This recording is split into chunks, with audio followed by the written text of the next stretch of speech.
Assalamu alaikum. J'ai une annonce très importante à vous faire parvenir concernant la prière de Maghrib et Isha qu'on fait en regroupement pendant l'été en Europe.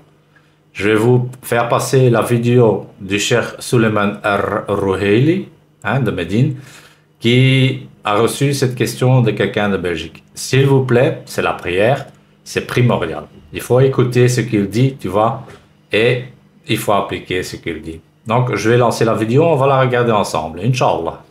أحسن الله إليكم. هذا السائل يقول: عندنا في بلجيكا يجمع بين صلاتي المغرب والعشاء خلال أشهر الصيف، فما حكم ذلك؟ الجمع إنما هو عارض، أما أن يجعل الجمع دائما مع تبين الأوقات فلا يجوز. وما يفعله بعض إخواننا لطول الليل أو قصر الليل من الجمع الدائم فهذا لا يجوز، بل ما دمتم في هذا البلد فالواجب أن تؤدوا الصلوات في أوقاتها، إلا أن يحدث عارض فيجمع من أجله فقط. فإن كنتم لا تستطيعون واجبت عليكم الهجرة لا الجمع. إذا كنتم ما تستطيعون أن تؤدوا كل صلاة في وقتها لزعمكم أن هذا فيه مشقة فالواجب أن تهاجروا من هذا البلد الكافر إلى بلد مسلم.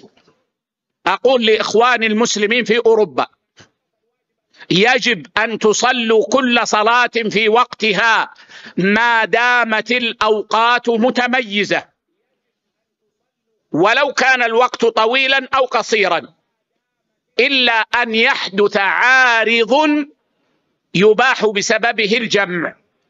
أما هذا الجمع ل3 أشهر و4 أشهر و5 أشهر فهو غير مشروع. نعم. Donc voilà, il a été très clair, hein. C'est comme une fatwa en fait, hein, ce qu'il dit. Donc le regroupement du Maghreb et Isha, tu vois, c'est interdit. Quand il y a des heures définies et qu'on connaît l'heure, on ne peut pas avancer la prière, sauf dans des cas exceptionnels, etc. Par exemple, si tu vas partir en voyage. Il y a des gens déjà qui m'ont dit en live, etc. Oui, mais le travail, etc. Le travail n'est pas une excuse en fait. Tu vois, la prière, elle est primordiale. Tu vois, Allah subhanahu wa ta'ala dit aussi dans le Coran comme exemple, quand il dit quand vous entendez la dame pour la prière de vendredi, tu vas arrêter toute activité et accourir vers la prière, tu vois. Donc ça veut quand même dire clairement que le travail, tu vois, on l'arrête et on fait la prière, tu vois. Donc c'est pas une excuse le travail. Et voilà, moi je voulais quand même mettre cette vidéo comme avertissement, tu vois, pour les musulmans, parce que c'est quand même la vérité, c'est une innovation, tu vois. Ça n'a jamais été fait. Une prolongation pendant des mois du Maghreb et de l'Aïcha ensemble. Dans l'histoire musulmane, ça n'existe pas. Ça n'a jamais été fait. Donc voilà. Donc essayez d'éviter et essayez de faire les prières au temps défini. Merci d'avoir regardé. Assalamu alaikum wa rahmatullahi wa barakatuh.